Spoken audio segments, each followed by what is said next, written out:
Hello everybody, and welcome to this video, which is kindly sponsored by Squarespace. Well, today we're making a slight change to the Victualler's Yard. Now, as you can see, the 500k giveaway is coming up. Who knows, by the time this video is released, we might even have reached 500k. So we're going to add a section below the little announcement banner, which of course I'll update when necessary. And this time, one of the giveaway items is going to be a Rule the Waves 3, a computer game, Rule the Waves 3 digital key. So a copy of the game, you get the key, you can download it off of Steam, etc. And not just the one, the exceptionally kind developers have given me 10 to give away. So as you can see, I've just dropped in a product. I've even gone with a little running banner. Yes, I know they're annoying, but, you know, come on. It's not, every day you reach 500,000 subs. Then just quickly replacing the picture with a more appropriate one and spreading that out. And then it's just a case of making sure that's set to the back and making sure the little bit of text that tells you where to click is all set up. And then if you go and click on the little button below, it will send you to an email form so you can send in your entry for the giveaway. And that'll be up for about a month or so.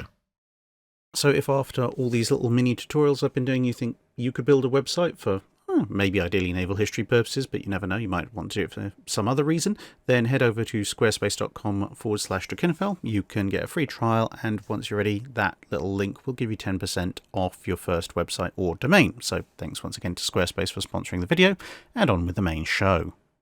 The penultimate frigate engagement of the War of 1812 is also the one that's probably seen more broadsides exchanged since the battle than were fired during it, with historians on both sides arguing sometimes at length over the exact circumstances in which it took place.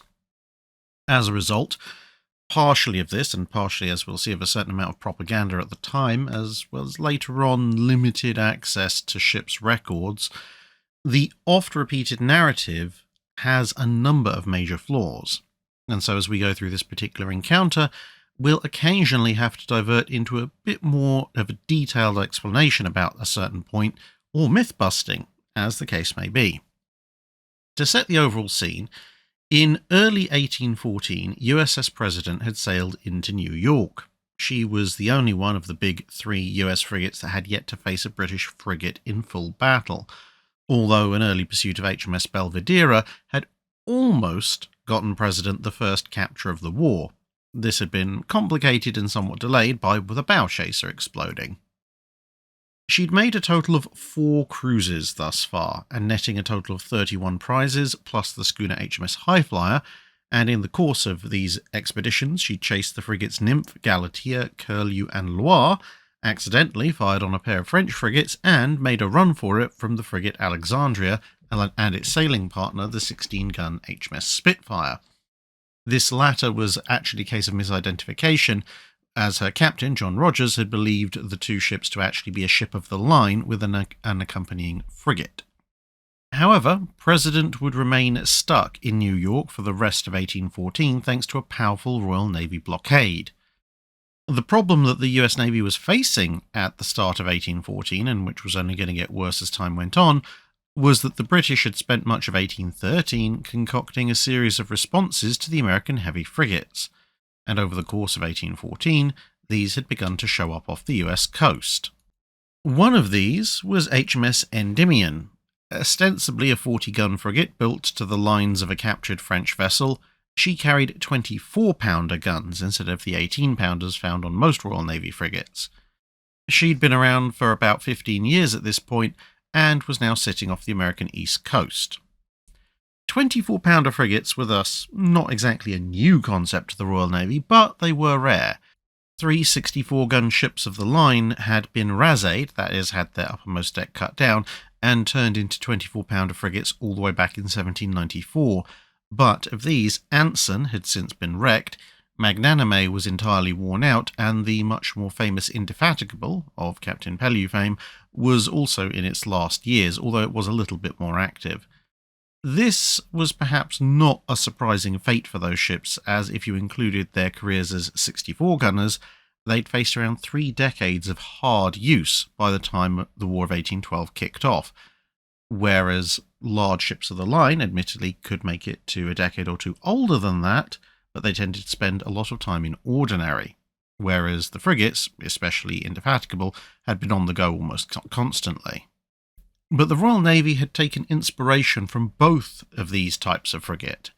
5 copies of Endymion had been crash-built out of pine and were being sent over pretty much as soon as they completed, with 2 larger ships, ostensibly 50-gunners, Leander and Newcastle, also being built in a similar manner and duly dispatched.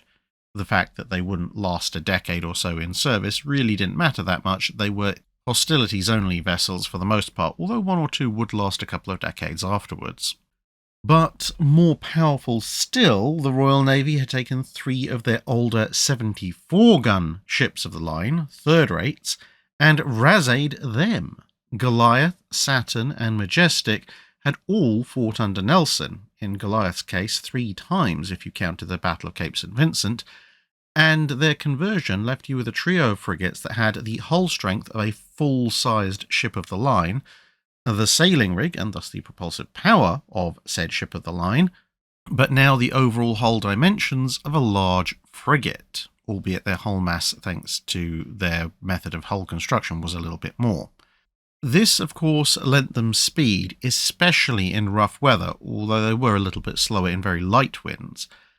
But they retained the 32-pounder long guns that they'd carried previously, and of course these were considerably more powerful than even the 24-pounders of Endymion and her descendants. On the upper deck, they now carried a battery of heavy 42-pounder carronades, and this gave them a broadside weight, assuming single rounds were loaded in each gun, of just over 1,000 pounds of metal. That was only around 100 pounds short of the weight of shot that a first-rate like HMS Victory could put out at Trafalgar, again assuming that single shots were loaded per gun. One of these vessels, HMS Majestic, had gone on to blockade duty off of New York. Endymion, as well as the 18-pounder frigates Pomone and Tenedos, completed this squadron by the time of the encounter we're going to be looking at. The latter, Tenedos, had actually been impersonated by the United States during her capture of HMS Highflyer.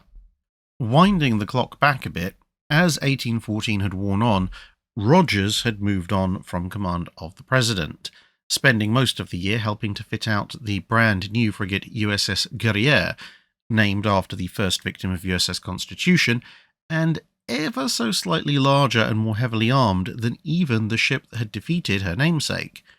He'd also helped to sort out the mess that was left when the British had burned Washington, D.C. He'd spent the time when the British were actually burning Washington, D.C. defending Baltimore.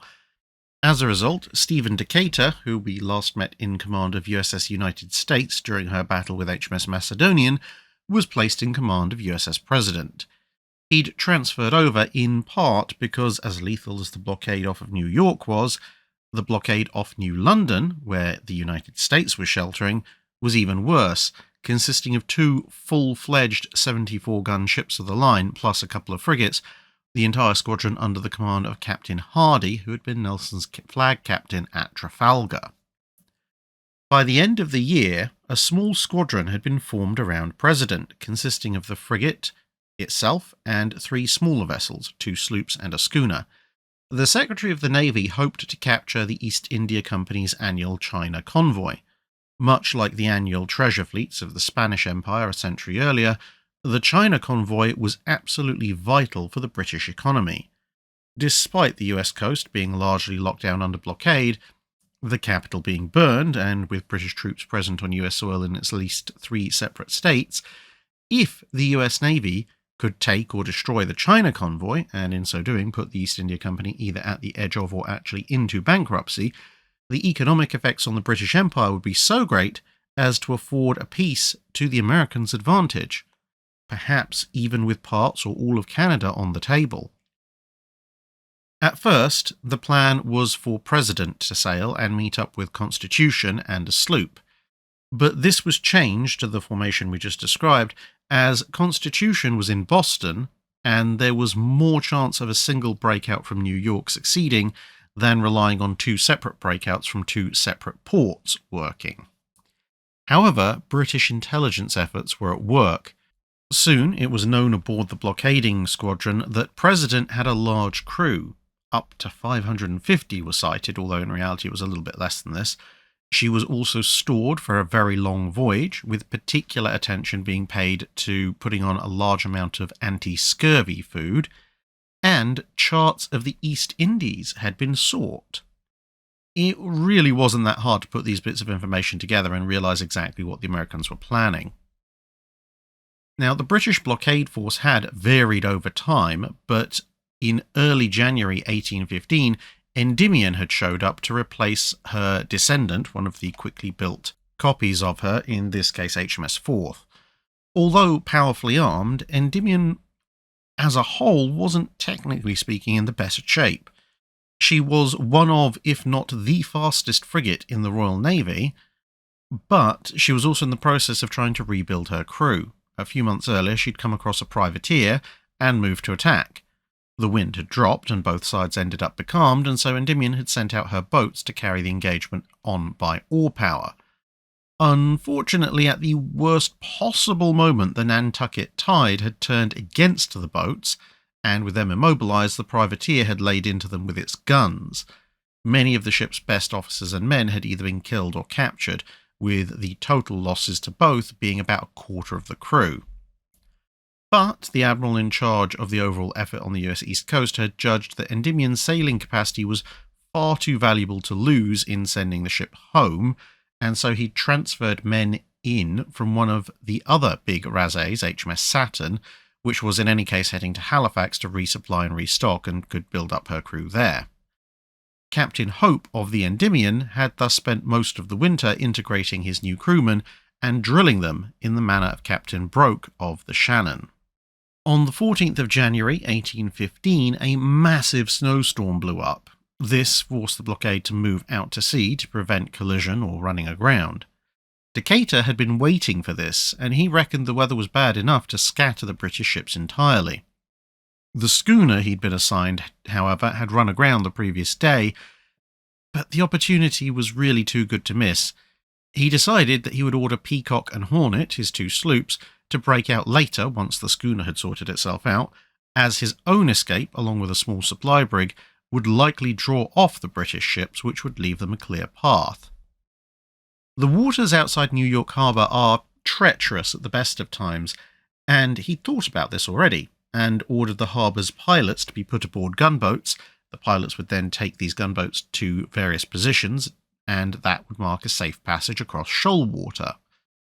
But for whatever reason, the gunboats ended up slightly in the wrong place, and the heavily laden President ran aground on a sandbar.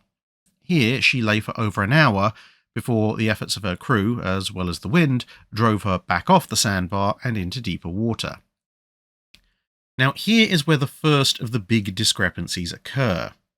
According to Decatur, at least in one version of the many versions of the battle he would later put about, President took severe damage during this time, including the breakage of several rudder pintles, the stripping of some of her copper sheathing, the hogging of the hull, the masts cracking, and in some accounts even her keel being at least partially, if not wholly, broken. The reason that such devastating damage didn't see her return to port for repairs is given as the gale still being ongoing and thus driving the ship inexorably out of harbour. However, most of these claims fall apart on closer examination. For one thing, the surviving logs of every single British ship involved, which at this stage were just recording information with no knowledge for certain that the US ship had left harbour, although they suspected she might, and therefore have no particular bias to them, show that at the time that President got herself free of the bar, the gale had largely blown itself out. Strong winds did remain, but not to the degree or in the direction that an as yet undetected frigate could not have sailed close to the wind and thus back to safety if she'd been so battered. Moreover, subsequent examination of the ship, and the fact that she survived at all to be examined, as we'll see later on, showed no signs at all of the more significant structural damage claimed by some. There are no records of the keel ever being patched up or replaced until the ship was eventually taken apart some years later, and thanks to wanting to build an exact replica of the ship, She was taken apart plank by plank with every detail down to the shot holes that had been patched up at that point noted. It is in fact one of the most comprehensive surveys of a sailing warship ever to survive, and it shows no issues at all with the keel. It is, however, agreed by both Decatur's claims and the examination of the ship some weeks later that the rudder pintles had indeed seen several of them broken, but much of the rest of the claims ended up not being verifiable due to the intervening circumstances. But as we move forward, you'll see there's a fair amount of circumstantial evidence that argues against much of Decatur's later, more extreme claims. In any case, having cleared the harbour, Decatur headed east-northeast, hoping to evade any British ships that might still be in the area. But the majority of the squadron had not only reformed, they'd guessed exactly which course President was going to take. Shortly thereafter, around 5 in the morning, she turned south-southeast, only to sight 3 sets of sails ahead. These were Majestic, Pomone, and Endymion. Hayes, commanding the Majestic, and thus the whole squadron, signalled a general chase. With the wind blowing hard from west-northwest, the pursuit was on. Thanks to its massive sailing rig and powerfully strong hull, Majestic made the best of the still poor weather, closing in on President, which was running generally east. However, as the American ship got up its own speed and settled in on its new course, Majestic found itself only capable of matching President, and thus found itself hovering around about at the very edge of gun range, occasionally dipping into it, a few bow chaser shots sent after the US ship falling just short. Now, for a vessel supposedly all bent and twisted up and with weakened and failing masts, President sure was putting on a good show of speed in such rough weather, an area where Majestic really shone. The level of claimed damage to her masts and rigging in the weather at this stage should have toppled them with all sails set, which is what she had. As dawn came, though, the wind was fading. This allowed Pomone and Endymion to catch up. Another set of sails was seen to the south, and Pomone was sent to investigate. This actually turned out to be Tenedos, the last ship of the squadron, and both frigates quickly doubled back, trying to make up lost ground. By 8 a.m, the wind had dropped still further down to light airs, which varied quite considerably over the day from north-northwest all the way through to southeast and back again.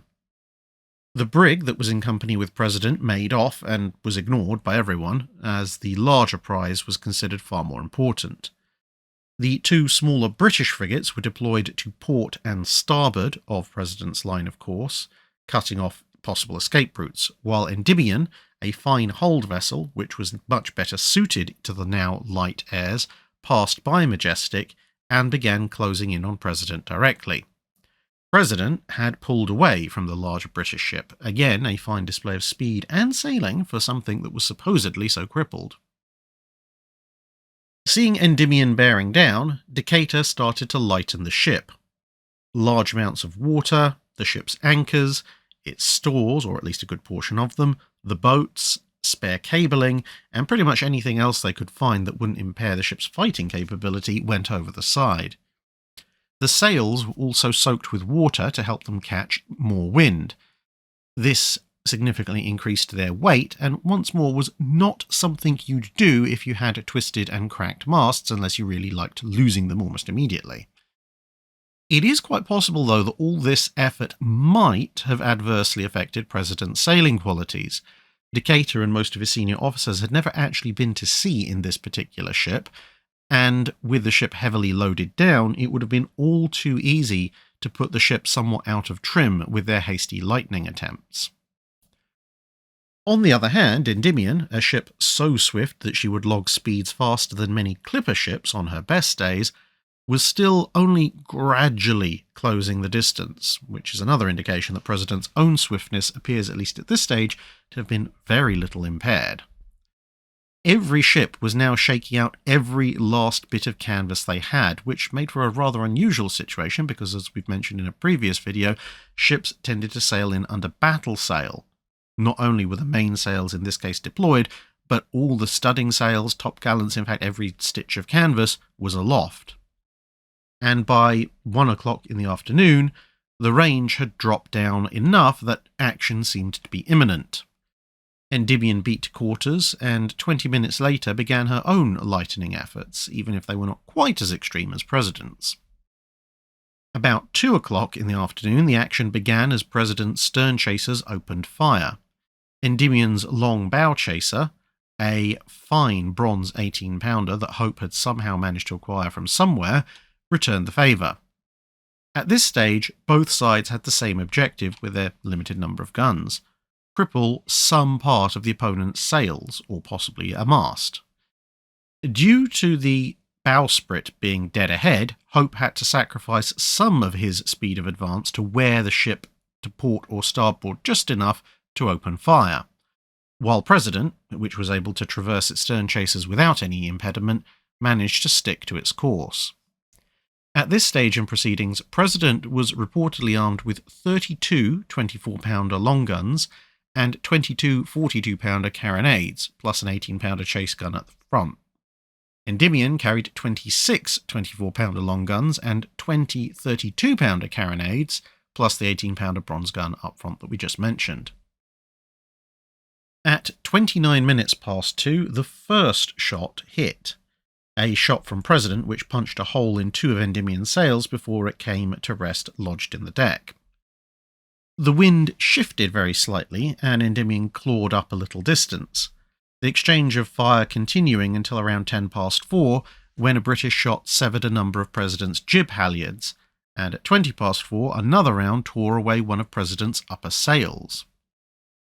By this stage, Endymion had edged into a position just off of President's starboard aft quarter, out of the arcs of fire of both the American stern and starboard broadside guns, very similar to what Captain Hillier had done to USS Essex a few months earlier, but in this case both ships were underway. Seeing some of his critical sail infrastructure starting to be shot away and unable to return fire in this position, Decatur could try and turn across the bow of Endymion to present his broadside, but at this range Endymion would be able to fairly easily turn inside her, and then you'd have a close broadside action running almost perpendicular to the oncoming remainder of the British squadron, which would allow them to catch up quite quickly. Alternatively, he could turn into the wind a little bit to try and get his stern chasers back into action. He chose to take the latter course, aiming once more at Endymion's rigging. In some ways, this was a similar tactic to that which Decatur had used against HMS Macedonian. Cripple the enemy's rigging first, and then you could do pretty much what you wanted. In that previous battle, that had involved pummeling the crippled ship into submission. Now he was aiming to reduce Endymion from a super good sailor to merely a good sailor, at which point he would have the speed to escape. Endymion continued to haul the range in inch by inch. Eventually, the two ships were only about 100 yards apart, and it was President which was now having to alter course constantly. Endymion was quite happy to sit in the blind spot and steadily chew apart President's rigging. The American ship could either sit there and take it, turn across the bow, which at this range was now almost certainly going to be a recipe for a collision, or it could keep turning away into the wind to let the stern chasers fire. But every time she did so, President lost a little bit of speed until she turned back again, and each time she dropped that speed, Pomone, Tenedos, and Majestic could close a few yards more. By 5 in the afternoon, the American ship noted, "The fire of the English ship now became exceedingly annoying, for she was materially within point-blank range, and every shot cut something away aloft." By 5:30, Decatur decided he'd had enough. He ordered his men to prepare to board, but Hope aboard Endymion just edged away every time President made to alter course enough to force the two ships to run together, broadside to broadside. Each time that he did so, some of Endymion's portside guns were able to take a few more pot shots at President's sails and masts. Far, far aft, Pomone had taken the lead in the rest of the pursuit, followed by Tenedos, and finally Majestic, as the Rase's heavy hull had betrayed her in the very light winds. Decatur now stood on a box of shot, looking over the stern to try and survey the situation and determine if Majestic was far enough back to risk turning straight into Endymion's path, and gambling that he could subdue it before Pomone arrived, possibly then subduing it with his unengaged side. At that moment, though, the choice was made for him. Hope had decided enough of President's rigging was down that he could afford to move to the next stage of his plan. Endymion yawed out further to President's aft starboard quarter and let loose a full broadside into her target's quarterdeck area. That first salvo knocked Decatur to the deck in a shower of splinters, and wounded or killed a number of men around him. The ship's first officer, Lieutenant Babbitt, was sent falling through the hatch into the wardroom with his right leg blown off. Decatur regained his feet as another salvo smashed into the President.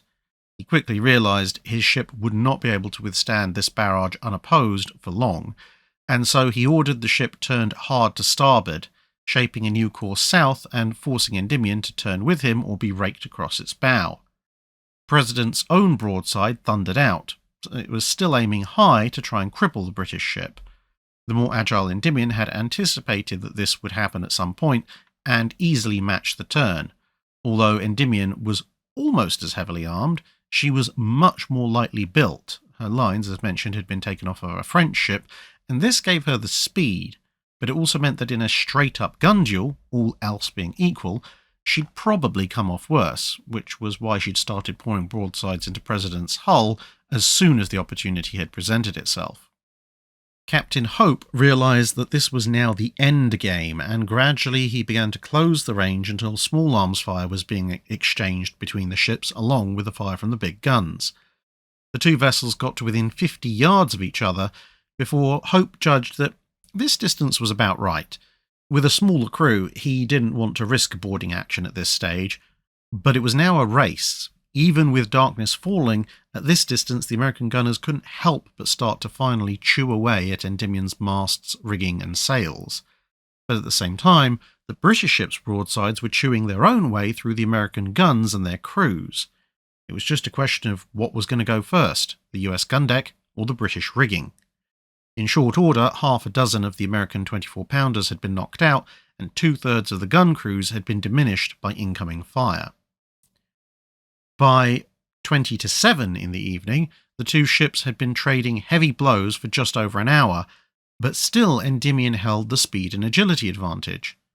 President suddenly hauled to port, presumably to avoid the next broadside, but Endymion trimmed her remaining sails and sent 2 raking broadsides into the now exposed stern of her opponent, then fell back as President hauled back around once more to present her starboard broadside, with the two settling roughly into a position such that Endymion was back in the blind spot of the American ship. Finally, at 7:15, President got something of what she wanted. 2 of the studding sails on Endymion were shot away cleanly. But this result was too late in the making. At 7:18, just 3 minutes later, President ceased firing. Endymion followed suit to see what would occur. At 7:30, President opened fire once again. This took out another sail, and then President hauled away directly downwind, probably trying to make a break for it. But even with 3 sails gone, the British ship trimmed her remaining canvas and sent another raking broadside downrange. A single stern chaser returned fire from the shattered quarterdeck and then fell silent. President coasted gently downwind and made no further attempt to engage. At 8:02, she hoisted a lantern on what was left of the rigging. This was the standard signal for surrendering at night, where a flag may not easily be seen. The fight was over. Endymion now set about repairing her damaged sails and rigging. Some have claimed that this shows that she'd been crippled, but not only had she had the control and speed to dictate the engagement all the way down to the very last salvo, but pausing to repair rigging before undertaking to accept an enemy's surrender was pretty commonplace for frigate duels. Indeed, Decatur himself had done so aboard USS United States before accepting Macedonian surrender, as had Constitution in both of her engagements, particularly against Java. Hope decided to send a boat over to at least start the formalities, but he found that none of his boats were in serviceable condition, and about 10 minutes later Endymion noted Pomone and Tenedos were approaching.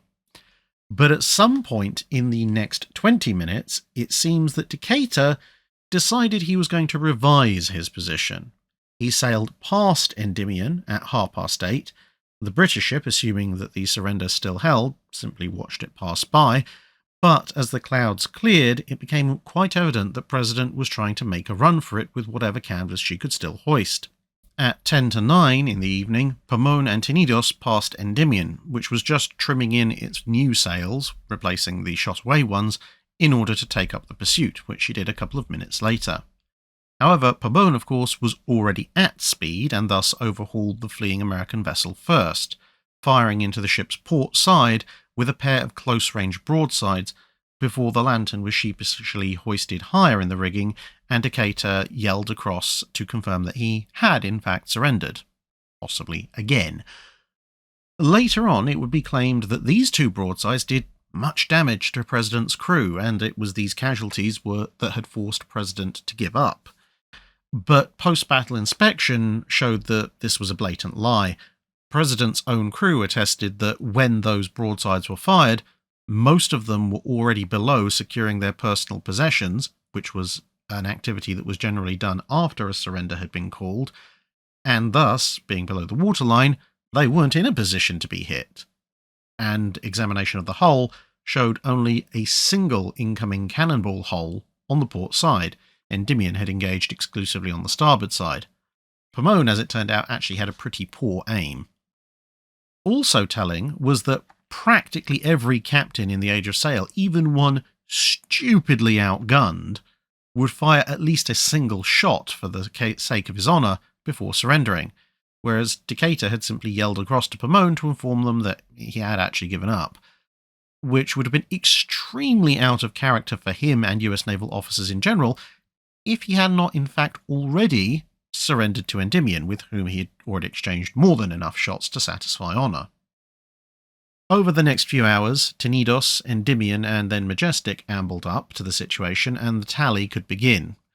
Endymion recorded that she'd suffered 11 killed and 14 wounded, largely thanks to President's fire consistently being aimed quite high.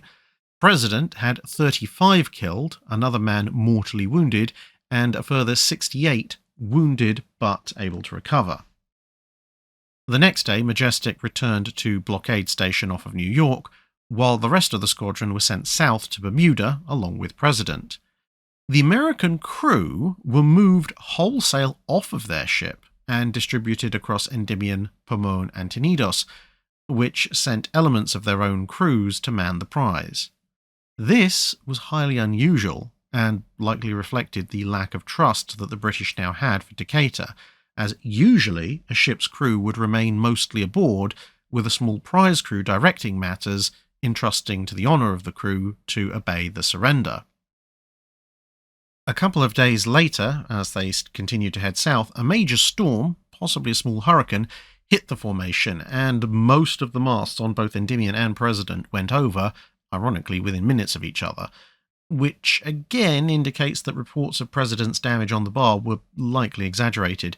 A ship which had split and twisted her masts before combat, then had her masts, rigging and sails systematically shot up by Endymion, should have lost them a lot sooner if you compared them to Endymion's masts, which had been absolutely fine until President's fire had damaged them. However, with the masts going by the board, so too went any chance of making absolutely certain of the facts in that particular respect one way or the other. Also, however, is of note that a ship with twisted and broken masts, a broken keel, and a warped hull, plus all the battle damage, pretty much certainly would have come apart and foundered in the tempest. As it was, President did in fact almost founder. Shot holes in her starboard side were so numerous that even with the best attempts that had been made to plug them, she was still shipping so much water that the prize crew found themselves exhausted trying to pump it all out. Majestic, meanwhile, had worked her way up to New London to report events and request new ships for the blockade. The news of the battle was welcome in the Royal Navy, but it did afford Hornet and Peacock a chance to escape, which they took. Endymion and President were then patched up at Bermuda.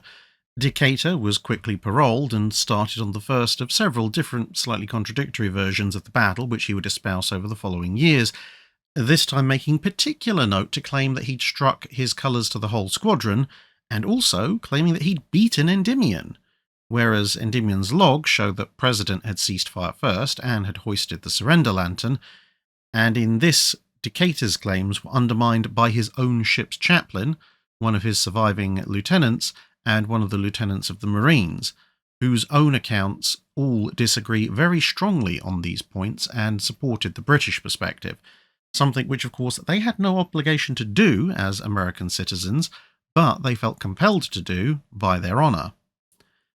Having been successfully patched up at least enough to survive the Atlantic crossing, President and Endymion made for Portsmouth for more extensive repairs. There they would become objects of great curiosity for the public while they underwent their refits. This battle would be the last to occur between British and American frigates in the official War of 1812.